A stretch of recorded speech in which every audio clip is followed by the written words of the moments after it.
Dimanche dernier, entre Lyon et Sarajevo, Miralem Pjanic rejoint la sélection de Bosnie-Herzégovine pour préparer son entrée dans les éliminatoires face au Luxembourg, avant de recevoir ici l'équipe de France, conscient d'avoir une belle carte à jouer.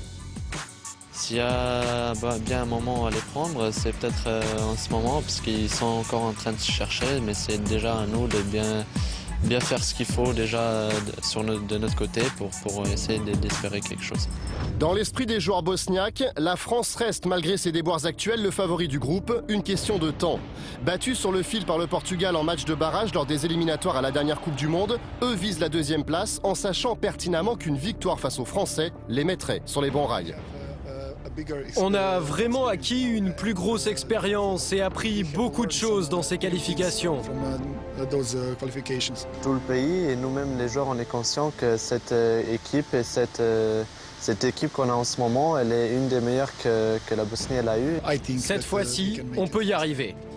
Une équipe de Bosnie qui, comme la France, a changé de sélectionneur avec l'arrivée de Safet Suzic. Mais là s'arrête la comparaison, car c'est une équipe qui repose sur des fondations solides. 2 ans de suite que pratiquement c'est à peu près les mêmes joueurs.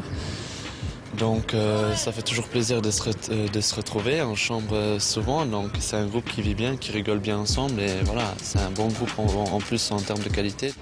Une équipe technique dans la veine des formations d'ex-Yougoslavie, habituée à manier la balle sur des terrains en piteux état, avec sa vedette, la star des échoppes de Sarajevo. Djeko, très joli camarade. Très joli bébé aussi d'1m92 et 80 kg de puissance aérienne. 22 buts avec Wolfsburg la saison passée en Bundesliga, un traumatisme constant pour les défenseurs. C'est un des meilleurs buteurs d'Europe actuellement. Quand quelqu'un marque entre 60 et 70 buts en 2 saisons, ce n'est pas rien. Et on attend encore quelques buts de lui. Contre la France ? Je l'espère parce qu'il peut le faire. Pour ce qui est du contexte local, Safet Suzic résume assez bien la situation. Vous savez, nous, on craint personne ici chez nous. Le stade olympique de Sarajevo, avec son couloir aux allures de traquenard. Il n'est pas immense et vide, il n'a l'air de rien. Plein, c'est une autre histoire. Et là, on va jouer dans un stade de 30 000 spectateurs qui sera aussi plein à craquer.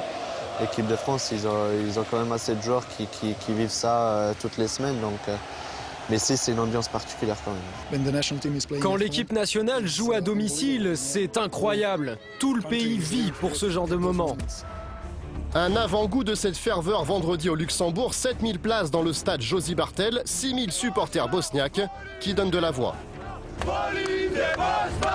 Une rencontre bouclée dans les 15 premières minutes par la Bosnie-Herzégovine qui enquille 3 buts. Passeur décisif sur le premier, Miralem Pjanic inscrit le deuxième sur coup franc. Victoire 3-0, l'équivalent d'une bonne séance d'entraînement face à une faible équipe du Luxembourg avant la venue de la France dont la défaite conforte les Bosniaques dans leurs ambitions. C'est aussi qu'il y a beaucoup de joueurs qui manquent, beaucoup de joueurs importants, donc c'est notre chance. On a plein de petits détails qui font que c'est en notre faveur, mais maintenant il faut le montrer sur le terrain.